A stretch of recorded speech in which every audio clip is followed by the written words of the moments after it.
and die of nothing but a rage to live. Oh, you think you can handle Fenix Rage? Here, have a cookie. No, really, have a cookie. Because this ain't no piece of cake. Fenix Rage plays as if Super Meat Boy, Flappy Bird, and Sonic the Hedgehog had a few drinks, and in the aftermath of one hell of a crazy night, managed to spawn off one of the most epic and frantic 2D puzzle platformers.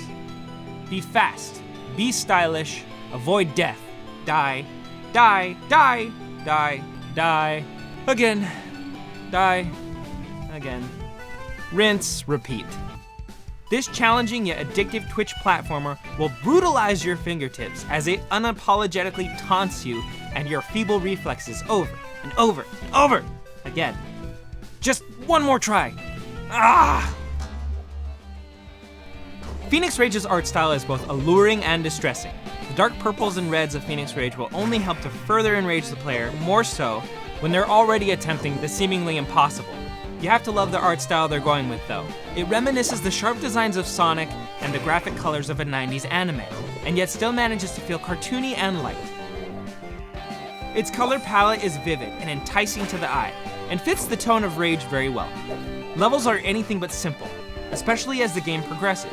Sometimes the levels are so perplexing that your exit will sometimes be off screen while your cookie might be at the other end of the screen, surrounded by obstacles and seemingly unreachable to the unskilled. Which, of course, only makes you want to work harder to get that damn cookie. The music is awesome for the first 10 minutes, and then it feels like every arrangement is simply a loop of the first 10 minutes you spent in the first levels. It's still interesting, but when aggravation tends to swell with these kinds of games, the music isn't helping to alleviate any tension or quell any anxiety of the gamer. You gonna rage quit? Oh, boo-hoo-hoo, you're gonna rage quit? Or you gonna man up and get your cookie? The story is simple enough. Big bad guy comes in and ruins an otherwise rather nice day for our hero, and then freezes all of your loved ones, scoffs at you, steals your cookies. Put that cookie down, now! And flees as you chase him to recover your beloved cookie recipes. The controls are simple with only 2 buttons to dash or jump. However, as the levels get more difficult and fast-paced, the arrangement of these buttons on your controller will tire your hands quickly. You're gonna get some blisters, especially after feverishly crushing that dash button and hoping to beat the timer and get a high score. The game recommends you play with the controller, but I can only imagine how frustrating the keyboard controls would be. Either way, after dying for the 1000th time, your hands are gonna hurt, possibly more than your ego. Before the completion of each zone, comprising of 20 levels, there's a boss fight. I love those.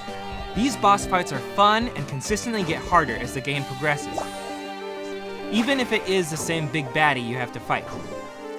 Each encounter you have with him will test your newfound skills. After completing each world, Fenix will unlock a real-life cookie recipe. I'm not joking. This is both a charming and unique feature and unlockable. Though I've not actually attempted to make any Fenix Rage cookies, due to my inability to cook, I am sincerely and genuinely tempted. Will Fenix Rage get his revenge, or his tasty strawberry lakes back? Oh, these cookies!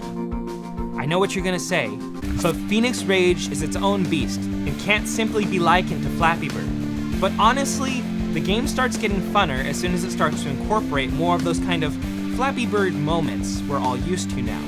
This is probably because the game becomes slightly easier when you don't have to worry about dashing and insane obstacle maneuvering.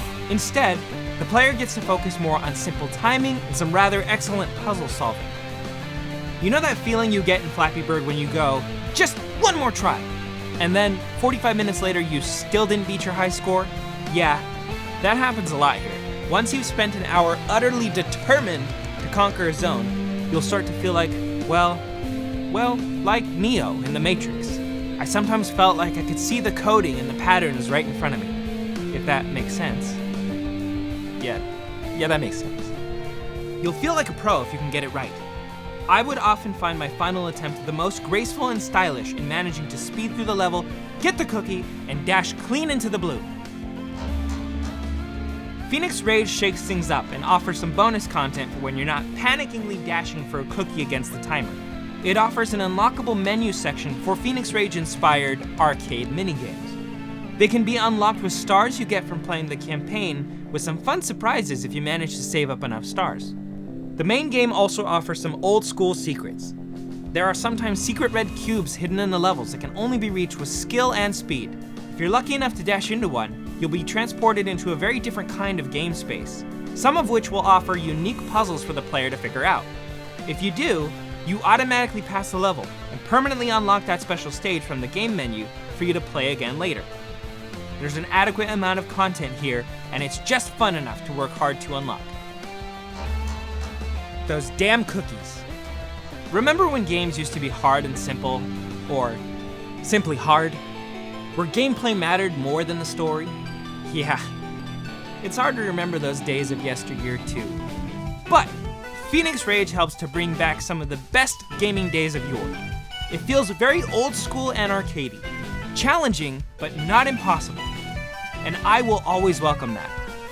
But Fenix Rage earns its merits all on its own. It's good, it's hard, it's fun. Maybe repetitive by nature, but hard and fun.